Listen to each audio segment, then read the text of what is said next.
भारत में रहती जो मौलाना ऐसी बात करते हैं, उन पे देश की सरकार को चाहिए राजद्रोह का मुकदमा चलाए। ऐसे लोगों का जो हमारे भारत का अपमान करें, ऐसे लोगों को भारत में रहने की जरूरत नहीं। ऐसे लोगों को अविलंब पाकिस्तान चला जाना चाहिए।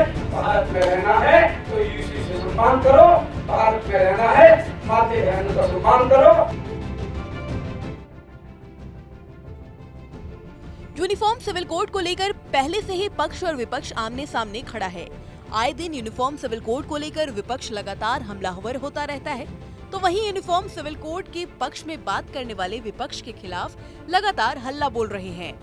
अब भाजपा व्यापार प्रकोष्ठ के प्रदेश संयोजक विनीत शारदा ने यूनिफॉर्म सिविल कोड का विरोध करने वाले मौलानाओं पर एनएसए के तहत कार्रवाई की मांग की है।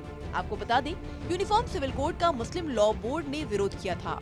मेरठ में शुक्रवार को जुम्मे की नमाज के दौरान मस्जिदों से यूनिफॉर्म सिविल कोड को लागू न होने की अपील भी की गई थी।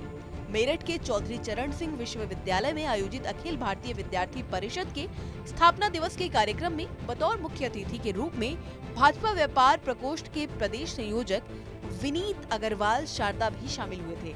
उन्होंने छात्र छात्राओं का उत्साह वर्धन करते हुए केंद्र सरकार की कल्याणकारी योजनाओं और कानून व्यवस्था की बात कही। उन्होंने यूनिफॉर्म सिविल कोड कानून पर बड़ा बयान देते हुए कहा कि जो यूसीसी की खिलाफत कर रहे हैं, उन्हें पता होना चाहिए कि उत्तर प्रदेश में योगी आदित्यनाथ की सरकार है। उन्होंने आगे कहा कि ऐसे मौलानाओं पर यूसीसी का विरोध करने पर राजद्रोह के तहत कार्यवाही की जानी चाहिए। आपके माध्यम से भारत में रहती जो मौलाना ऐसी बात करते हैं, उन पे देश की सरकार को चाहिए राजद्रोह का मुकदमा चलाए। ऐसे लोग राजद्रोह के मुकदमे में आते हैं। ऐसे लोगों का जो हमारे भारत का अपमान करें, ऐसे लोगों को भारत में रहने की जरूरत नहीं। ऐसे लोगों को अविलंब पाकिस्तान चला जाना चाहिए। भारत में रहना है तो यूसी से सम्मान करो, भारत में रहना है माते बहनों का सम्मान करो, भारत में रहना है युवाओं की सोच, युवाओं का सम्मान करो।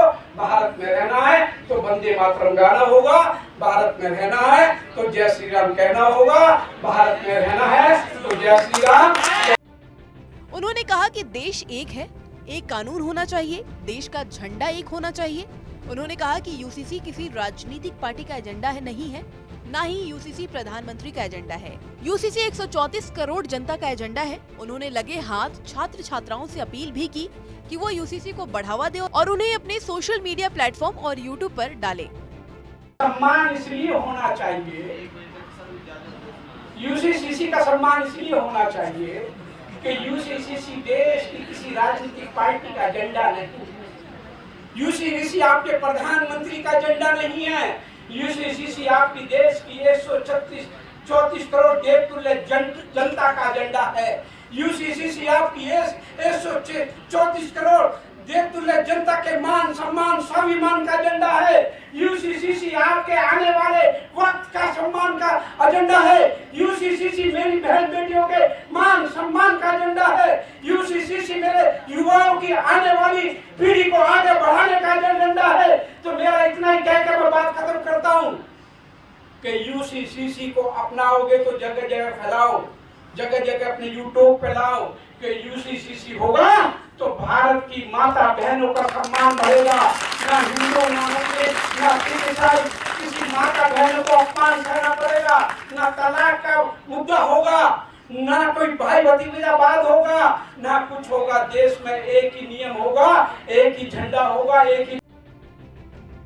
देश में चाहे कोई भी मामला हो, विनीत शारदा का बयान आता ही रहता है। वो अक्सर विपक्षी दल को पाकिस्तान जाने की सलाह दे बैठते हैं। हाल ही में नवयुक्त मेयर के शपथ ग्रहण समारोह में एआईएमआईएम और मुस्लिम लीग के पार्षदों और कार्यकर्ताओं ने वंदे मातरम का विरोध किया था और वंदे मातरम के दौरान खड़े नहीं हुए थे। इसी को लेकर भाजपा और एआईएमआईएम के नेताओं के बीच हाथापाई भी हो गई। इसी को लेकर विनीत शारदा ने वंदे मातरम का विरोध करने वाले लोगों को देशद्रोही ताकत बताते हुए पाकिस्तान जाने की बात कही थी।